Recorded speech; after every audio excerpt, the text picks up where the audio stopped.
ಸುಬ್ರಾವ್ ಅವರು ಕಾರ್ಮಿಕರ ಧ್ವನಿಯಾಗಿದ್ದರು.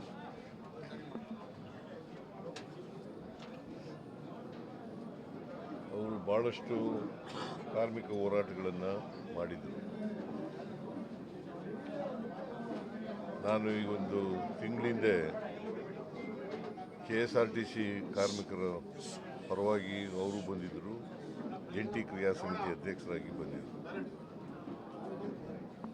ಮತ್ತು ಸ್ಟಾಫ್ ಆ್ಯಂಡ್ ವರ್ಕರ್ಸ್ ಯೂನಿಯನ್ ಅಧ್ಯಕ್ಷರಾಗಿದ್ದರು KSRTCನಲ್ಲಿ.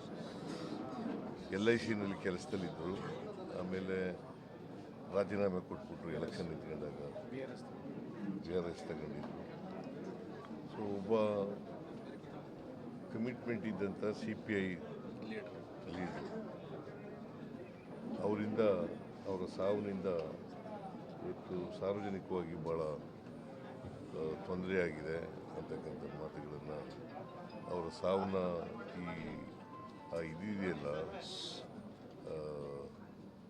ಅದನ್ನು ತುಂಬಲಿಕ್ಕೆ ಸಾಧ್ಯನೇ ಇಲ್ಲ. ಅಷ್ಟರ ಮಟ್ಟಿಗೆ ಕೊನೆ ಉಸಿರಿರೋವರೆಗೂ ಕೂಡ. ಮೊನ್ನೆನೂ ಕೂಡ ಮಾತಾಡ್ತಾ ಇದ್ರಂತೆ, ಈಗ ಹೇಳಿದ್ರು ಪತ್ರಿಕೆಯವ್ರ ಜೊತೆಲಿ ಮಾತಾಡ್ತಾ ಇದ್ರಂತೆ.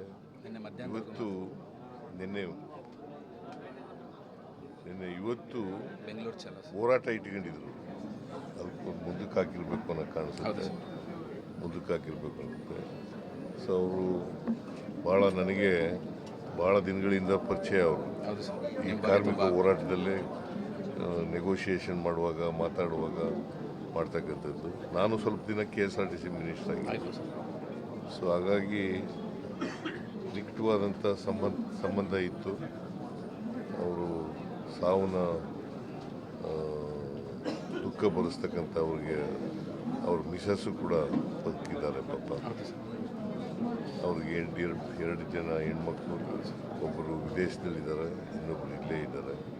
ಸೊ ಒಬ್ಬ ಜಾತ್ಯತೀತ ವ್ಯಕ್ತಿ ಅಂತ ಇದ್ದದ್ದು. ಯಾಕಂತಂದರೆ ಅವ್ರ ಕೊನೆ ಮಗಳನ್ನ ಬೇರೆ ಕಡೆ, ಬೇರೆ ಕಮ್ಯುನಿಟಿಯವರಿಗೆ ಮದುವೆ ಮಾಡ್ತಕ್ಕಂಥ ಕೆಲಸವನ್ನು ಅವರೇ ನಿಂತ್ಕೊಂಡು ಮಾಡಿದ್ದು.